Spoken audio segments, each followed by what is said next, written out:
लो जी check करवाओगे मामू पाकिस्तानी है सवेरे सवेरे कितने पहुँच है बाबा जी ये दहार है मामू पाकिस्तानी जनाब सरकार जेलम शहर तारीख च पहली दफ़ा जनाब अली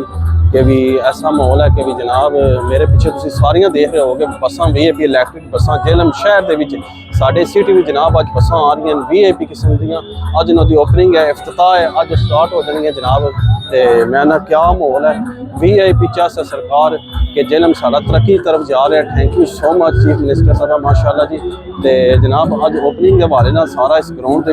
इंतजाम किया गया जनाब लव ही हो गया मेरे बैग से तुम सारिया बसा देख रहे होगे तो तुम देख के जनाब मुतासर होगे कि जेलम सिटी है या किसी यूरोप के असी आ गए जनाब ये जेलम शहर है और कोई जगह नहीं है जी। तो इतनी प्यारी डेकोरेशन मॉल और सिक्योरिटी का बहुत टाइट निज़ाम है तो जनाब ऐ थको तुम लव यू जनाब लव यू मैं तो आना कि क्या बात है सरकार बहुत अच्छा। और VIP मेरे पीछे देखो सारा हाल बने हैं जिथे सारी लेडीज़ जेंट्स बच्चे सब बैठे हैं जनाब इतने बहुत फुल मॉल है और जोश तरीके ना सारे जो ने बसा की ओपनिंग के सिलसिले में आए हैं तो जनाब मामू पाकिस्तान ने भी आया तो सारा मॉल भैन भरावान दिखा दिए। पूरी वीडियो विजिट करना चाहते तो यूट्यूब पर जाइए पूरी वीडियो देखिए इंशाल्लाह तो मज़ा आएगा। मैं ओवरव्यू सिर्फ दिखा रहे थे माशाल्लाह माशाल्लाह।